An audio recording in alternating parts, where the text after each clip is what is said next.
I mean, this was the ultimate action forcing event.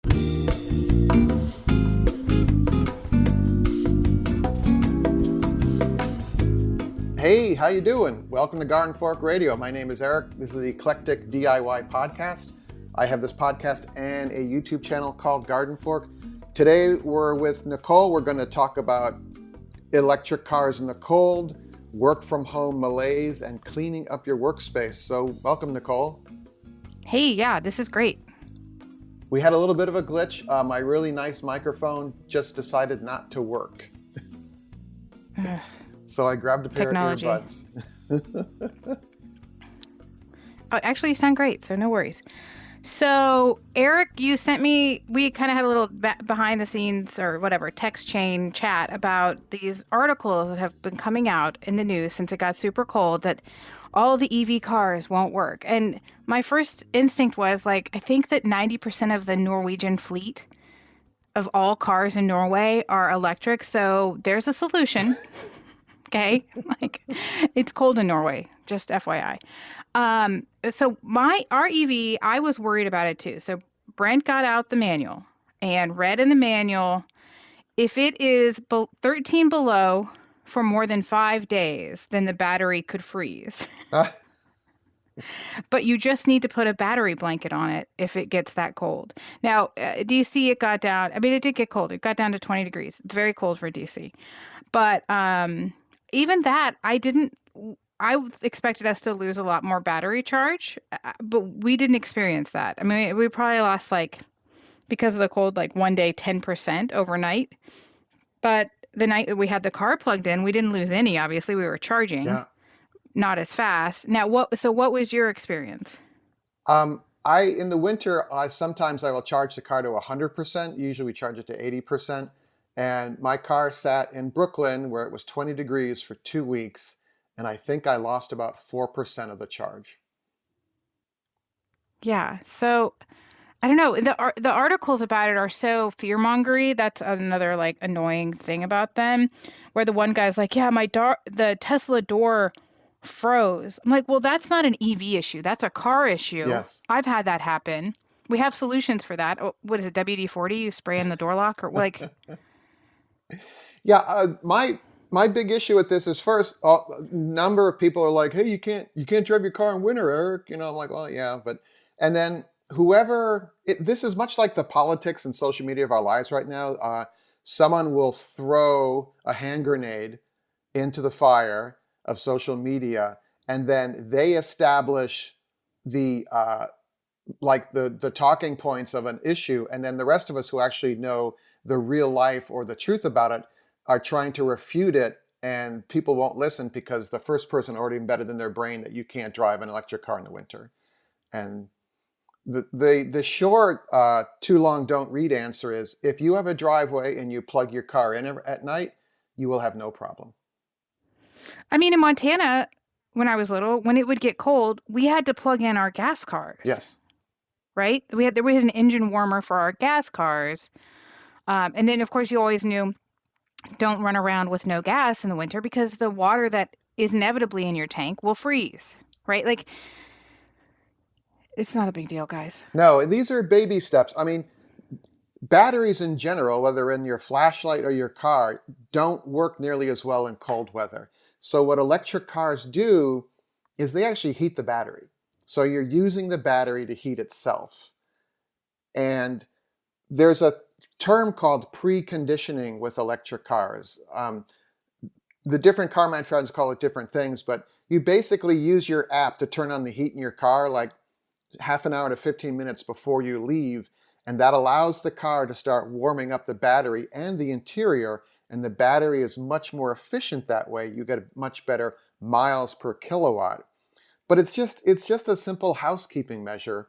And if you are plugging in your car every night or every other night, it's not a problem. What happened in Chicago with the Teslas that were dying as they were queuing up in line to charge is the people, they live in apartments more than likely. They don't plug it in at night and top up the charge. And they waited too long in a winter situation to charge their cars. They waited for the battery to get down to 20%. And when you're in a queue waiting to charge in 10-degree weather, blasting the heat in your car, the heating system takes a huge amount of your battery. Not a huge, but a substantial part. Well, you can see it. That's the fun thing, and at least on the Leaf, you can turn the heat on and see your estimated mileage go down. And so you're like, well, I'm not that cold. Right. So some people made some choices that they're learning by, and then the news just jumped on it. And then now it's all through social media that your car, I think the number is in Sweden or Norway that 30% of the cars are electric, and they don't have these problems because the majority of these electric car owners have a driveway or a garage. When Mm. we're up at our little house, in the evening we plug the car in to top it up. We get a discounted rate because we won't plug it in during the day. And then when you want to warm up the car, it's still plugged into the wall. So you're essentially using wall power to condition your battery and to heat up the interior. So that's what I have to say All right, about I'm going to take a little left turn here, Eric. Okay. When you brought up Chicago and being freezing, did you guys watch Station 11? Is that a TV show? It was a TV series based on a book, and I couldn't watch the whole thing but it was so well done that I may have to go back. I couldn't watch the whole thing because it was about a pandemic and the people that are left over, but there's a scene in it where Chicago is totally frozen over. And I mean, it was just an amazing photo. And that's Chicago, man. That Chicago is a hard place to live. It's very cold in the winter. It is very hot in the summer. Great city, though. And the other Chicago show that we're watching these days is The Bear. Oh, yes. Oh, so good. Yeah, I actually worked in Chicago for a year. I made TV commercials there at a studio. And I went to SIU Carbondale, which is in southern Illinois, and we would road trip to Chicago. And many of my friends are from Chicago. It is a very livable big city. The subway is great. The buses work great. I call it the land of this two-story building because you go down the main thoroughfares, which are at an angle from the grid, and Right. almost all the buildings are 2 stories, and then there's some 4-story ones, but there aren't these giant mega towers like there are in New York City, or not too many of them. But yeah, very livable city. Really nice people live there, I think.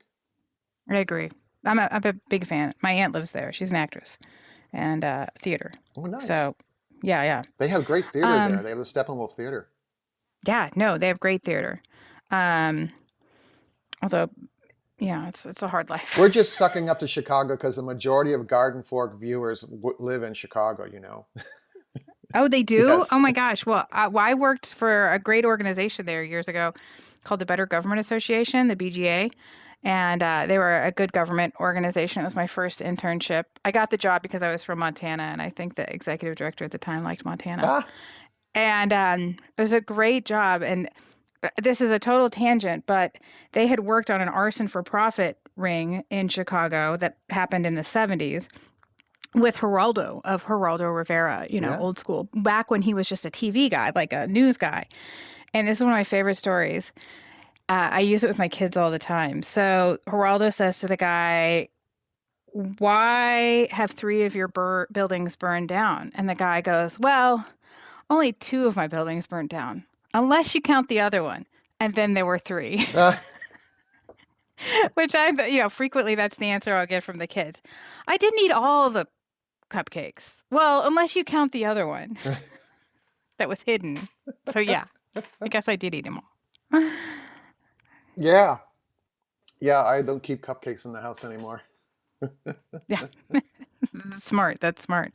Anyway, yeah, the BGA is great. Great organization. 10 out of 10. Well, cool. I like that the Garden Fork radio hosts are officially endorsing Chicago. Yes, I would say that, yes. I can see, Midwestern people salt the earth, Yes. I grew up there. I was raised in Wisconsin and Missouri.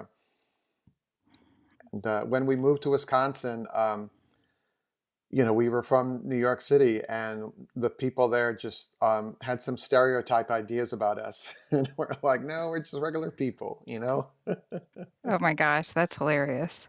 Wisconsin. I got some great life skills in Wisconsin, though. It was, we could go hunting after school. We could go fishing. We'd literally get on our bikes and no parental supervision. Just get on our bikes and go down to these ponds we knew down the road. And the owner let us fish in the pond and, go camping. And all sorts of What stuff. was that show? This is very idyllic here. Oh, it was. Yeah, when I lived there, it was really an idyllic state. So, Well, this summer, the kids complained about the camps that I've been picking for them. So this summer we're doing the GRT, which is the Great Road Trip. oh, So yeah, they're going to get in the car. We're going to drive around. We're going to go see some national parks. But on deck is Michigan because oh, they're going to go to camp there. So we're going to drive out to Michigan. I've always wanted to go to Detroit. I've never been to Detroit. yeah, Um, we're going to head down to Springfield. We're going to and maybe even go to Arkansas. I mean, we're going large on this. that's fantastic. Yeah. You could do some remote. You could do some remote podcasts from there. Yeah, maybe I could remote in from a national park because I love the national parks. I love that. Have any you? Do you have any guys? Do you have any suggestions for where Nicole should go in the Great Midwest Road Trip? Let us know. It's a radio at gardenfork.tv. Yeah, I look forward. Nice. So All right, so what's so I next? hope everybody's disabused, right? Like buy your electric car, don't worry about it freezing. Oh, one more thought about the electric car is these are baby steps with electric cars. Electric cars are very new to the market. Much like when flat panel TVs came out, there were a lot of bumps in the road. With any kind of new product, there's been bumps in the road. And now, 20 years later, oh yeah, Bluetooth. Yeah, Bluetooth just works. Well, Bluetooth at No, first it didn't doesn't work. actually work. Bluetooth still doesn't work great. Shh. We're going to keep everyone fooled. Okay, so our next subject. Well, so the Daily Today, the New York Times is a daily podcast. And today it is about work from home malaise. And it's interesting. The president's got a big push. The mayor in DC's got a big push. The downtown DC is empty. And it's because the federal workers are not going to work. So they're all trying to get everybody to go back to work. And everybody thought they wanted to work from home forever. Yes. But it turns out, and I think you and I have like a different insight into this, or maybe a deeper insight because we've been working from home alone for longer. It is important to see other people Hmm. in person. Like, I don't think that it is the natural state for people to work at home alone all of the time. Um, I guess what I'm trying to say is I'm not opposed to people going back to work some days to like, so the podcast talks about how people's careers are suffering because it's those interactions you have with people, the unplanned interactions, and all interactions when you're at work, when you're working from home, have to be planned. You have to have a call. Right. It's the So, water cooler effect. yes, well said. Right, the water cooler effect. And um just how younger people are feeling less engaged in their work because Yes. they don't see anybody. But God, that hour-long commute each way. The camera operator has quite a staff, and it is worldwide. And she has to travel actually to check in. And she says, you have to be boots on the ground because that kind of offhanded, oh, by the way, Joan accounting is being a pain to everybody. That usually doesn't come up in a Zoom call, you know, Right. or this person is struggling with the assignments they have, and maybe we could, bring some other team members on. That doesn't always come across in a Zoom meeting. So, Yeah, I have a good friend who works in the federal government. He has a position that's important too, and he just goes on and on. He's like, people have got to go back to work. We have got to see each other. Things are not working as well as they could. But it is so nice that, Brent, if he needs to pick up the kid or, he has a little bit more time to like go for a run at lunchtime or so. I mean, I feel like there's a balance to be made, yes. but like um, a lot of offices have sold their space. Like one nonprofit that I worked for, they got rid of their space. And so they don't have the option to go back right now, which is also interesting. Yeah, I have worked alone for years, and I actually have a standing lunch date with one of my best friends every week. And I just will text other friends. Like my friend Tony is coming over today because he's going to start a gardening podcast. And Oh, how I'm fun. going to show him how we record. Maybe I could get him on the after show, like a bonus after show for the patrons. But I want to show him how we use the Squadcast platform and then how I edit the show and how we use Libsyn to serve it and how I upload to Patreon the bonus show and the bonus pictures and stuff. So that, and he works from home as well. So it's just kind of, I make myself interact with people. Well, and I used to have my writing accountability group, the WAG, Uh-huh. which started years ago, probably 10 years ago, actually. And a couple people were working on getting their PhDs. They've gotten them. You know, I was working on my first book, and we met every Wednesday, and it was very formulaic. It was set up by Johns Hopkins University to help people finish their PhDs. Um, but, you know, everybody's kind of life situation has changed. Yeah. So we don't get to wag as much as we used to. But one of my friends on my phone, it says her name and wag, and she's like, "Can I get a last name? We've like known each other a long time now." And I'm like, "No, the wag is a form of like that's love. Like I love the wag." But you know, I thank them in the back of my books. Like without them, I'm not sure. You know, seeing the people matters. That's so true. We actually, if you get a dog, you will see more people. Boom. Oh, oh God. Sorry. I know, the dog. Then what do I do with the dog on the great road trip? You know, I don't know. This is really like, I was like, we could just take the dog. That's what I told Brent. I was like, we just take the dog. Dogs travel, right? Yeah, I mean, do you have a friend that really likes your dog? We don't have one yet. Oh, This is a hypothetical dog, Eric. if you're looking for a dog sitter, my sister has had very good experiences with Rover. There's an app called Rover, I believe. Oh yeah, my brother Montana uses that too. He loves it. And also, when we went to London, we basically went to our local veterinary practice where we've been going for like 20 years. And I asked one of the vet techs, I just said, does anyone here do dog sitting at people's houses? And she's like, I don't, but a couple of people here do. I'll put it on the group chat. And within an Oh, hour, one of the vet techs had called us. And wait, is so the cool did thing was we had not just a regular person, but a person with veterinary first aid, would know what to do with the dogs if there's something wrong, that we totally trusted in our house. And that worked really great. did you have to pay a premium for that? Like, I don't know what a dog No, she watchers actually get. underpriced herself, and we said that's too cheap. We Oh, gave her more money because I always underpriced myself for years. I always was like, oh, I don't need to charge a lot. But I found that if you don't charge people enough, they only call you for the cheap jobs. And when they want something expensive done, they'll call the expensive people. oh, that's interesting. Yeah, that makes sense. I mean, I did a class during the pandemic about photography, and that was the same. Like you have to have enough self-esteem to value yourself what you're worth. Right. When I first started my handyman and contracting business, I was kind of lowballing stuff. And I realized that, they would just call me for these nightmare things and I would agree to them.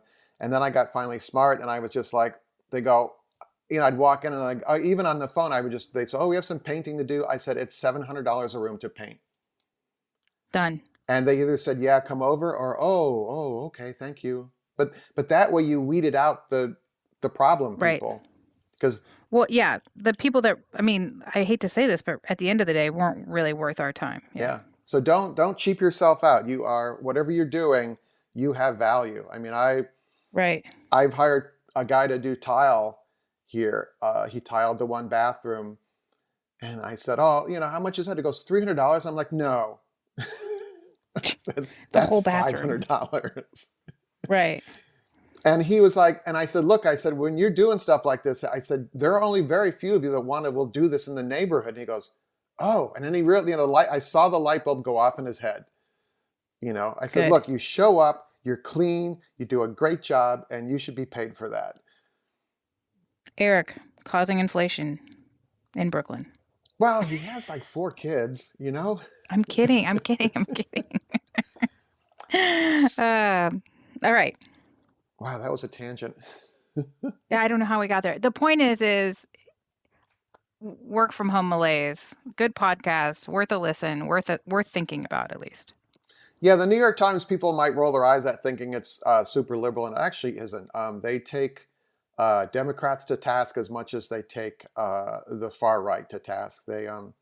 If you've done something bad, it doesn't matter what your politics are. They will make it known to everybody. Newspapers have always had leanings. I mean, everybody knows. I don't know. Okay, so you take it with a grain of salt, even if you do feel that way. Yeah. Just take it with a grain of salt. Still well researched, well done.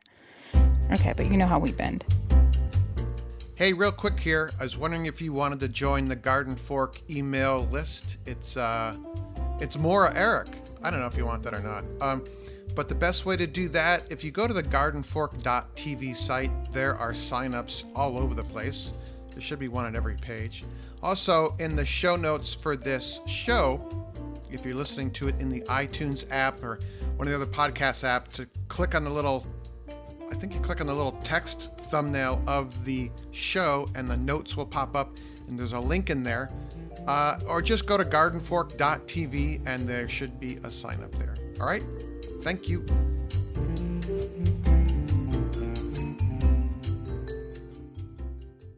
Cleaning up our workspace. So listen, you guys all know I'm super visual. I like to see things. If I can't see something, it doesn't exist. But sitting here at my desk, I'm realizing it's too much. I can't focus. So I'm trying to figure out how I'm going to approach this. One idea is to go buy another nice box from the Container Store, and just take everything on my desk and put it in the box and start over. Mm-hmm. Go from zero back to what do I actually want on my desk. Cables are a perennial problem. Yes. They're driving me insane. They're not attractive. So what are you doing with your workspace? You had said that you were cleaning up the basement up at the house. Well, I made my desk incredibly small. I have an iMac. I have a 21-inch iMac. It's a little bit wider than the iMac. And that way if there's a horizontal surface, I stack stuff on it. I'm a stacker. I'm a piler. Yes. And everything goes, I now just put everything in Ziploc bags. Like all the cables, my microphone broke and I literally could open the drawer and find the Ziploc bag with all the earbuds in them, the Apple earbuds. Yep. And I just found a pair that I'll plug into the back of the iMac and we were ready to go. I didn't have to search and I've gotten better at just putting stuff back in the bag. And then I bought clear containers that sit on a shelf. And I use wire shelving, which doesn't collect dust. And they're just clear IKEA or Container Store containers. And then I put audio cables as one and old hard drives as another. And there's another one for Ethernet and routers and stuff like that, Right. Wi-Fi stuff. And I have just been getting rid of stuff left and right. And that's kind of, I'm realizing our basement has become that dumping ground where you're like, oh, this coffee maker, we're not into it anymore. Let's put it in the basement. No, I think it needs to go live with somebody else. Yeah. I can bypass the basement step, of putting it in the basement and then moving it from the removing it from the basement. But it does kind of, I don't know if this is the same with you, but it impacts project management for me. I need a better way to think about the 3 big projects that I have going on. Mm-hmm. Yeah. So any ideas for project management? The boys use at school Kanban, which I think we've talked about before. I'm not sure that would work for me, but I guess I should just try it. You don't have to say no to it right away. What about calling a friend or even having a hired expert come in? Yeah. So it's funny you bring that up, Eric, because one of the people I want to get on the podcast are these ladies who run this organization called Disrupt the Disorder. Great ladies. They're young. I'm going to call them kids, but they're not really kids. They have kids. I'm just old. Started this organization, started this company where they come in. At first, they were just doing organizing, and now they have a contractor on staff, and they actually rework the spaces. And they're the ones who came. I think I talked about this on the podcast a couple of years ago. I won an organization because I was such a good fan.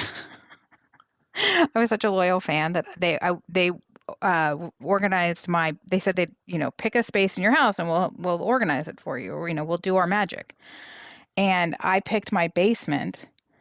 But then I realized I couldn't have people come and touch all my stuff. Oh, So I did it myself. uh-huh. Okay. So the weeks leading, I mean, this was the ultimate action forcing event. The weeks from them coming up, I was down in the basement cleaning stuff out, organizing, labeling, making it look lovely. And so they get to my house on the day and they get in the basement and they're like, "So what do you need us for?" Yeah. I was like, I don't. I needed you to come. I needed you to show up. That you were a deadline for that, or they were a deadline Yes. for you. Yes. Yes. It was so funny. It was just really, I mean, just the looks on, I will have to ask them about that in the podcast. Just the looks on their face. They did end up helping me redo the pantry area in the basement, which was helpful. It was great. Yeah, I think I love that term, action forcing event. If you don't set a deadline, and especially with your partner, if you don't set a deadline and stick to it, if you're just like, oh, we'll just push it another week, then it doesn't happen. So maybe you can make a date with who the junk hauler is. I can't remember that national franchise of junk haulers, but 2 weeks out, you could set an appointment for them to come on a Saturday at noon, and whatever's in the basement gets thrown out at that Saturday at noon. Right. All of a sudden, everybody's taking action. Yeah. You do have to have buy-in from everybody. Brent's working all week. He doesn't like cleaning and organizing is like maybe a little bit of a hobby of mine. Oh, mine too. And it's not fun. It's not fun for him. That's not his hobby. He's like, yeah, I don't think I want to spend the weekend organizing. But you know what? I've got good friends who are willing to come over and engage in my cleaning, But this also plays into our mantra about tiny steps, the 1% infinity Yes. process, which I did not invent. But with the camera operator, we were going through, we have a shelf of like old documents, and I just present her with one box, and I just go, hey, Right. could you just look through this?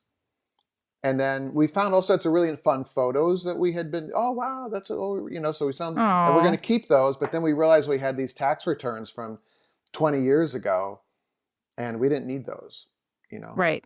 So, by the way, a lot of towns will offer free document shredding days. So, Yes. Right. And that's super. DC does that for sure. yeah, we just throw them in the fireplace. But, It's a different option. that's not endorsed. I don't know how safe that is. But if we have a fire in the weekend, I always have some paper documents that I want to liquidate. So Just get them, yeah. Or out in the barrel. The yeah, camera operator, she can take those out to the barrel. it feels great to like, and you just say, so you've got one box empty. Okay, so then the next weekend you grab another one right next to it, and then in 6 months that shelf or that rolling, that cabinet is clean. Boom. The other thing that really I did a couple years ago where I decided I wasn't going to buy anything on Amazon. Like I just wasn't going to buy anything on Amazon. That you've got to limit the incoming too, right? Yes. And that is an area where I sometimes fall down. Well, my biggest thing is I don't have the Amazon app on any of my devices. I have to go to Mm-hmm. my laptop and log in. I have to go look up my password every time, Right. and I put barriers between me and that. And I also, Creating friction, yeah. yeah, because all of a sudden, like my friend has it on his phone. He goes, "Oh, I just ordered that," and I'm like, "Well, do you really need that thing?" I know. And a friend Yeah. of mine who took the app off his phone, I don't know how many thousands of dollars it was, but he saved and he's a school teacher. He doesn't make bajillion dollars or anything, and he saved quite a bit of money the year he took that app off his phone. Yeah, yeah. No, I don't have the app, but I do go to the website. But yeah, But if you're going to shop on Amazon, you should go to amazon.com/shop/gardenfork and begin your shopping experience there. agree. We get a finder's fee if you do use that, and there's different subsections I have in there of all the tools I use, generators, stuff I think you might need to do your DIY projects or cooking or pizza making. There you go. Yeah. All right. Well, I think that's a wrap. That's a good show. It's beautiful. It's beautiful. And we have a couple more things we're going to talk about in the after show. If you're all interested in becoming a patron of the show through Patreon, I ask for a cup of coffee a month, and you get the after show, which is 15 minutes usually of us talking about some deep, dark secret of Eric's, and pictures and posts, helpful links that I find. You can also start on Patreon at no cost. It's free. You can just follow me, and I post some stuff publicly there in addition to the after show and stuff. So I kind of put out some breadcrumbs about the content that I share with the patrons. It's just more of Eric. It's what I found a neat YouTube show or an interesting article, or here's what I'm working on in the basement, stuff like that. I'm insulating the pipes of my heating system right now, so I post some pictures about that. Very fun. It's a lot of great dog pictures. Yes. Oh yeah, and the dogs. So cool, everyone. radio@gardenfork.tv. We need some help here, some advice. And if you have some questions about EV cars, we would love to answer those. Maybe you could be on the show. You could ask us questions. Absolutely. Thank you, everyone. Garden Fork Radio is produced by Garden Fork Media LLC in Brooklyn, New York. Our executive producer is Jimmy Goose. For more information on Jimmy and the custom hollow books he makes, visit hollowbooks.com.